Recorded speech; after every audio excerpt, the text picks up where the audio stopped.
श्रीगुरुभ्यो नमः। हरि ओम। श्रीमहागणाधिपतये नमः। श्रीमहासरस्वत्यै नमः। श्रीगुरुभ्यो नमः। हरि ओम। 2026 సంవత్సరం సెప్టెంబర్ నెల 4వ రాశి కర్కాటక రాశి. ఈ కర్కాటక రాశి చాలా విశేషమైన రాశి. కర్కటస్య నిశాకరః. కర్కాటక రాశికి అధిపతి చంద్రుడు. ఈ కర్కాటక రాశి యొక్క ప్రభావం ఏంటంటే చంద్రుడికి సంబంధించినటువంటి రాశి. వీళ్ళ బుద్ధులు ఎట్లా ఉంటాయంటే చంద్రుడి వల్ల ఎప్పుడూ చల్లదనమే ఉంటుంది.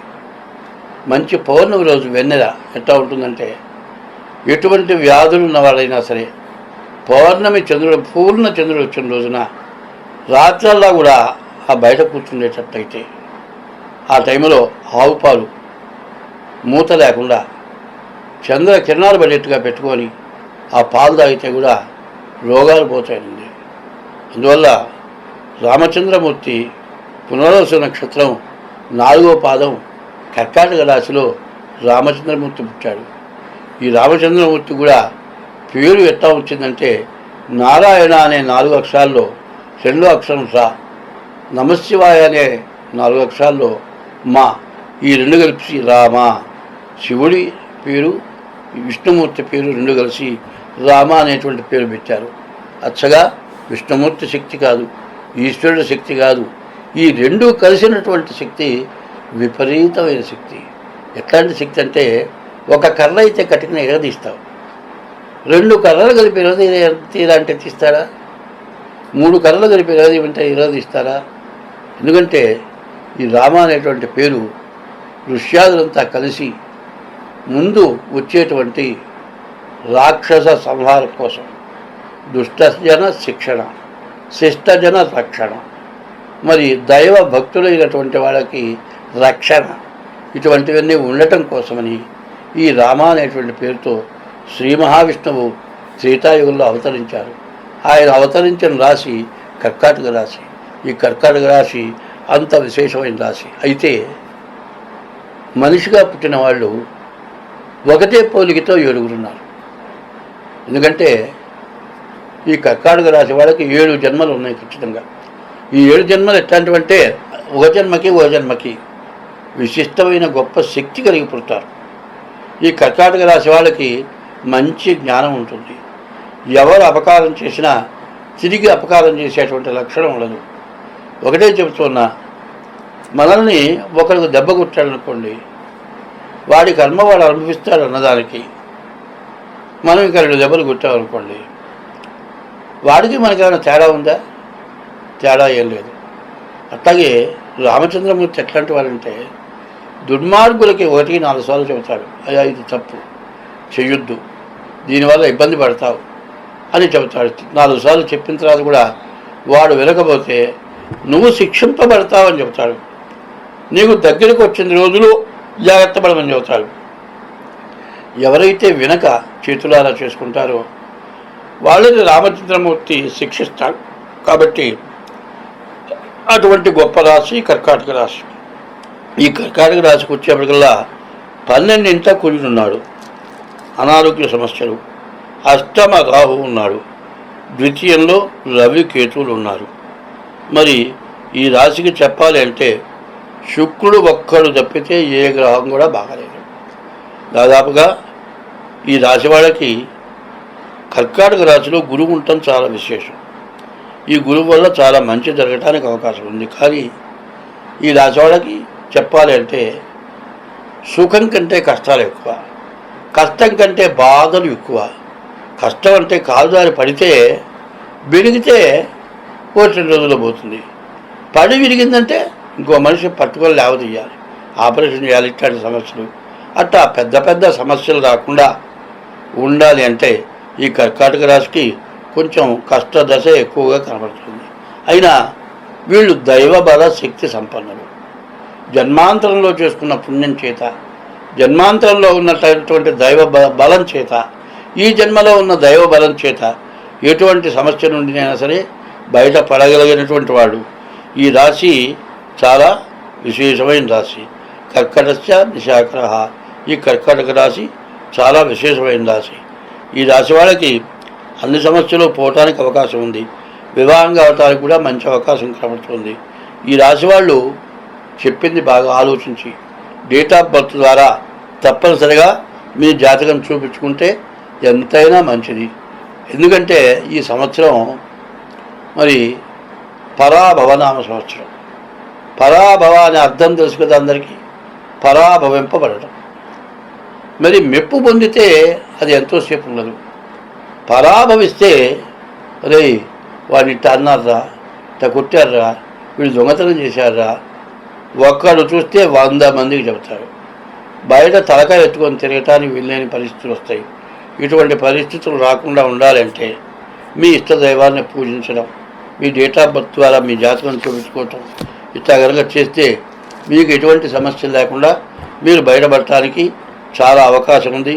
అందులో అష్టమంలో శని ఉండటం కూడా చాలా ఇబ్బందికరమైనటువంటి సమయం. కాబట్టి ఈ రాశి వాళ్ళు ముందుగా డేట్ ఆఫ్ బర్త్ ద్వారా కానీ హస్త సాముద్రిక ద్వారా కానీ మీ జాతకం తప్పనిసరిగా చూపించుకోండి. మీ కర్కాటక రాశి చెప్పాలి అంటే ముందు కర్కాటక రాశి వాళ్ళకి మంచి జ్ఞానం ఉంటుంది. కానీ కుడి చెయ్యి ఎడం చెయ్యి తేడా ఉంటుంది. కుడి చేత్తో చేసే పని ఎడం చేత్తో చేయం, ఎడం చేత్తో చేసే పని కుడి చేత్తో చేయం. అట్లాగే కర్కాటక రాశి వాళ్ళు ఎవరిని ఎట్లా చూడాలి అనేటువంటిది చాలా తెలిసి ఉంటారు. రాముడు సీతామ్మవారిని అరణ్యానికి తీసుకొని వెళ్ళినా ఆమెకి ఎటువంటి ఇబ్బంది లేకుండా ఎటువంటి కష్టం లేకుండా కాపాడాడు. ఆఖరికి రావణాసురుడు సీతను ఎత్తుకొని వెళ్ళినా కూడా చివరికి రావణాసురుడిని సంవరించి సీతను అగ్ని పరీక్ష చేసి మహాపతివ్రతగా నిర్ణయింపబడి సీతను తీసుకొచ్చుకొని ఎదుర్కొన్నాడు. రాముడు ఎటువంటి వాడంటే దుష్టజన శిక్షణ, శిష్టజన రక్షణ. దుర్మార్గులను శిక్షిస్తాడు, మంచి వాళ్ళను రక్షిస్తాడు. ఇప్పుడు కూడా దైవభక్తి గలవాడు, ఋషుల యందు ప్రేమ గలవాడు, ఎప్పుడు కూడా దేవతా శక్తి గలవాడు. ఋషులంతా కూడా ఆయన్ని అనుసరించి అయా రాక్షసుల వల్ల ప్రపంచంలో ఉన్నటువంటి మంచి జనులంతా కూడా ఇబ్బంది పడుతున్నారు, రాక్షస సంహారం కోసం నీవు అవతరించమని ముందుగా పేరు పెట్టి ఆయనకి జన్మనిచ్చారు. మరి వాల్మీకి అంటే వాల్మీకి అనగా దర్భ ఎందుకు పుట్టాట ఆయన. ఆ వాల్మీకి రామచంద్రమూర్తి పుట్టకమునపై ఈ రామాయణం రచించాడు. మరి అంత శక్తి సంపన్నులందరి యొక్క ఆశీర్వచనంతో పుట్టినవాడు రామచంద్రమూర్తి. అటువంటి రామచంద్రమూర్తి ఒకప్పుడు ఈ మహాముని వాల్మీకి దొంగతనం చేసేవాడు. కాళ్ళు లేవు, కొండ మీద కూర్చుండేవాడు. వచ్చేవాళ్ళే పోయా ఆగు, నీ దగ్గరే ఉంది అక్కడ పెట్టాడు, నేను లేచానంటే మామూలు మనుషులు కాదనేవాడు. ఏమిటి అమ్మో చంపుతాడేవారు భయపడేవాడు. ఒకప్పుడు నారదుడు వెళ్తూ ఉన్నాడు, ఆగముందు అన్నాడు. ఏంటి నీ దగ్గర? నా దగ్గర ఏముందయా? తాంబూర్రా చిటికలు ఏమున్నా నా దగ్గర రావాల్సిందే, నేను వేస్తే మంచి మనుషులు కాదన్నాడు. సరే కానీ తాంబూరా చిటికలు నీకు ఇవ్వాలి అంతే కదా, సరే ఇస్తానన్నాడు. ఇస్తానంటే నేను ఒక్క మాట చెబుతాను, నువ్వు దొంగతనం చేసి అంతా సంపాదిస్తున్నావు కదా, ఈ సంపాదించిన మొత్తం ఏం చేస్తావు? నా పిల్లలు ఖర్చు పెడతానన్నట్ట. ముందు నీ పిల్లలు పోయాడిరా, నువ్వు సంపాదించిన దాంట్లో దొంగతనంగా సంపాదించిన డబ్బులో పాపం వస్తుంది, ఆ పాపం సగభాగం నీ భార్య పంచుకుంటుందేమో, పోయి అడిగిరమ్మన్నట్ట. పోయి అడిగారట. నువ్వు పుణ్యం చేస్తే భార్య భాగం పంచుకుండేది, పుణ్యం చేస్తే భాగం పంచుకుంటా కానీ పాపం చేస్తే నేనెందుకు భాగం పంచుకుంటాను అంటే అప్పుడు నారదుడి దగ్గరికి వచ్చి మరి ఆ వాల్మీకి దుఃఖపడితే ఏమిటి నాగతి అంటే మరి ఆయనకి రామ అనే అక్షరం చెబితే పలకలేకపోయినాడు. అంటే ముద్దు, అక్షర జ్ఞానం లేనివాడు, మూర్ఖుడు. అటువంటి వాడికి మారా రామ పలకల మర మర మర ఈ మంత్రం జపం చేయాలంటే మర మర మర అనే మంత్రం జపం చేశాడు. ఇట్లా జపం చేయగా పుట్టలు కట్టి దర్భలు పెరిగి అట్లా ఉన్నది. కొన్ని సంవత్సరాలు తపస్సు చేశాడు. ఒకసారి నారదమహాముని తిరిగి వచ్చేప్పటికల్లా లోపల నుంచి మర మర మర శబ్దం వినపడుతుంది. ఈ శబ్దం వినపడుతూ ఉంటే చూసి అక్కడికి వచ్చి కూ అన్నట్ట. ఎప్పుడైతే కూ అన్నాడో మరి రామ అనే శబ్దాన్ని ఆయన తపస్సు చేయటం వల్ల విష్ణుమూర్తి ఈశ్వరుడికి కలిసిన పేరుతో నామ జపం చేయటం వల్ల ఆయనకి విపరీతమైన శక్తి వచ్చి ఆయన కూజింతం రామరామేతి మధురం మధురాక్షరం ఆరుహ్య కవితా శాఖం వందే వాల్మీకి కోకిలమని ఆయన ఆ వాల్మీకి రామాయణాన్ని మొత్తం రచించాడు.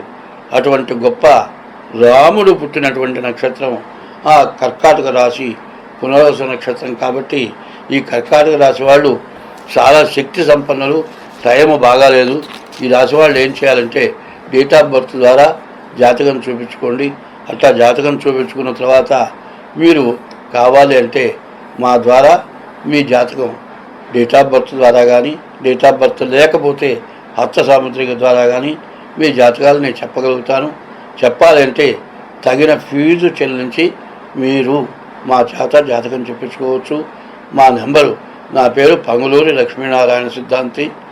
నా ఫోన్ నెంబరు 6300061241. ఇంకో నెంబరు 7801071946. ఈ 2 నెంబర్లలో ఏ నెంబర్కైనా ఫోన్ చేసి తగిన ఫీజు చెల్లించి మీ జాతం పరిపూర్ణంగా సంపూర్ణంగా చెప్పించుకుంటానికి మేము సహకరిస్తాం. స్వస్తి.